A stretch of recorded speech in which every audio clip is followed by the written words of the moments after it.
ఈ దేశంలో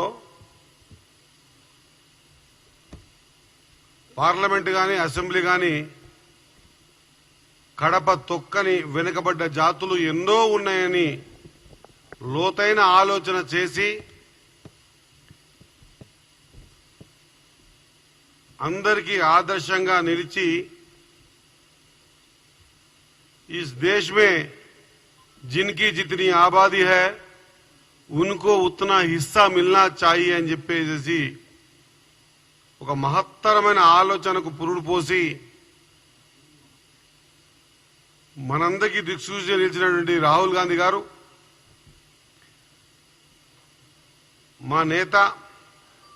మరి ఆయన ఆలోచన విధానం పట్ల పూర్తిగా విశ్వాసాన్ని ఉంచి తెలంగాణలో అధికారంలో ఉన్నటువంటి కాంగ్రెస్ పార్టీ మరి రాహుల్ గాంధీ గారి ఆలోచన విధానాన్ని ఒక వెనుకబడ్డ కులాలకు చెందని వాడైనా కూడా ఒక అగ్రవర్ణంలో ఉన్నటువంటి వ్యక్తి అయినా కూడా నాయకుడు ఆలోచన విధానాన్ని నేను ఇంప్లిమెంట్ చేయాలా వాస్తవంగా కూడా ఈ దేశంలో కుల గణనతో పాటు జనగణనతో పాటు కులగణన చేయాలా అది మనం ఎందుకు చేయకూడదు మనమే ముందు స్టార్ట్ చేయాలని చెప్పేసి మన ప్రియతమ ముఖ్యమంత్రి రేవంత్ రెడ్డి గారు సబ్ కమిటీ ఉత్తమ్ కుమార్ రెడ్డి గారి అధ్యక్షతన పొన్నమన్న ఆ బిల్లుని ప్రవేశపెడతా ఉంటే బలపరిచే అవకాశం నాకు వీర్లపల్లి శంకర్ గారికి ఆది శ్రీనివాస్ గారికి కొండా సురేఖమ్మ గారికి బీర్ల ఐలయ్య గారికి రాజ్ ఠాకూర్ గారికి మా అందరికి రావటం సభ ఏకగ్రీవంగా తీర్మానం చేసుకోవటం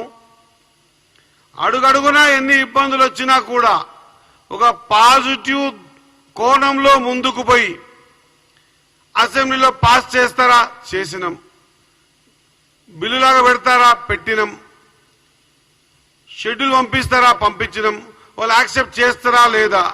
ముఖ్యమంత్రి గారు లేచి పొన్నం ప్రభాకర్ అన్న గారు బీసీ శాఖ మంత్రులు మాట్లాడిన తర్వాత షెడ్యూల్ 9 లో ఇంతకుముందు చాలా స్పష్టంగా చెప్పారు పెద్దలు కేశవరావు గారు ఆ షెడ్యూల్ 9 లో చేర్చమని మేము గౌరవంగా సెంట్రల్ గవర్నమెంట్ లో ఉన్నటువంటి భారతీయ జనతా పార్టీని మోదీ గారి ప్రభుత్వాన్ని కోరుతాం దయచేసి పార్టీలకు అతీతంగా మాకు మీరు సహకారం చేయండి అని చెప్పిన తర్వాత ఒకవేళ ఏదైనా కారణం చేత వాళ్ళు దీన్ని చేర్చడంలో కొంత జాప్యం చేసినా రేపు రాబోయే లోకల్ బాడీ ఎలక్షన్స్ లో 100% ఏ మాదిరిగా అయితే కులగణన జరిగి ఒక కులగణన బీసీలకు ఒక్కటే కాదు బీసీలు ఎస్సీలు ఎస్టీలు మైనారిటీలు ఓసీలు ఎవరు ఎంత ఉన్నారో నిర్ధారణ చేసుకొని సైంటిఫిక్ గా చేసుకున్న తర్వాత 9th షెడ్యూల్లో ఇది చేయడంలో కొంత జాప్యమైన ఖచ్చితంగా తెలంగాణ రాష్ట్రంలో రాహుల్ గాంధీ గారి ఆలోచన విధానాన్ని మేము ఇంప్లిమెంట్ చేస్తామని 42% ఖచ్చితంగా బీసీలకు రిజర్వేషన్స్ ఇస్తామని చెప్పేసి చెప్పిన మాటను నిలబెట్టుకోవడానికి నిన్న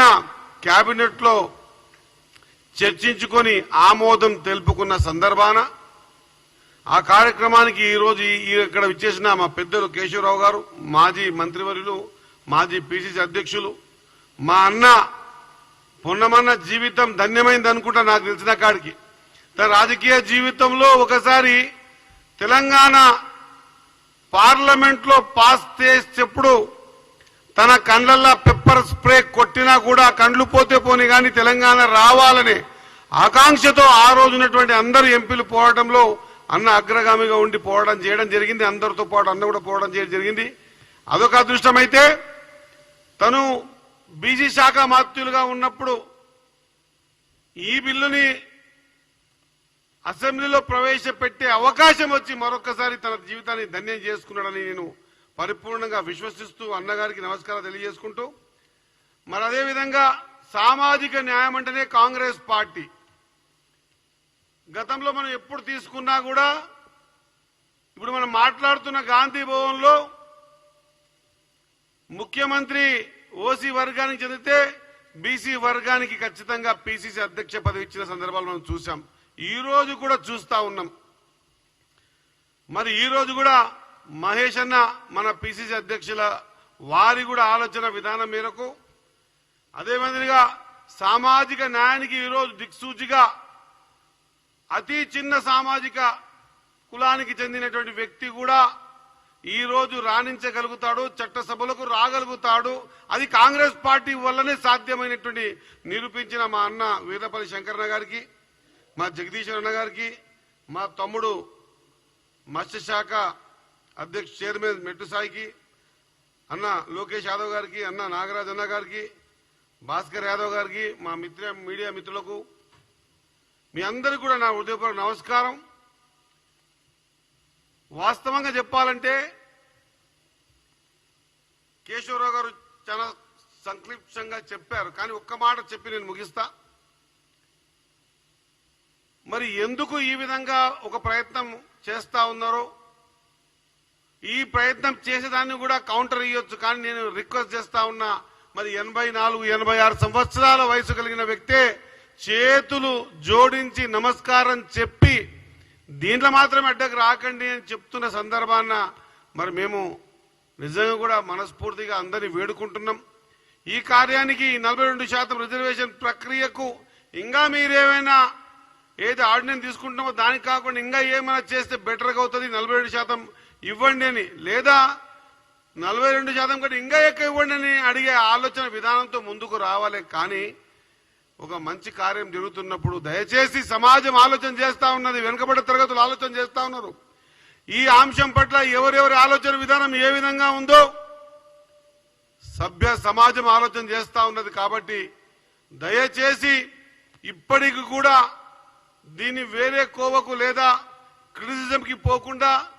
ఒక రిక్వెస్ట్ జోన్లో ఈ కార్యక్రమాన్ని సజావుగా 42% ఇప్పుడున్నటువంటి లోకల్ బాడీ ఎలక్షన్స్లలో రిజర్వేషన్ ప్రక్రియని పరిపూర్ణంగా కొనసాగించేందుకు మీ సహకారం కావాలా, మీరు కూడా మాతో కలిసి రావాలని కోరుకుంటూ, వెనుకబడ్డ మాలాంటి ప్రజాప్రతినిధులందరి తరఫున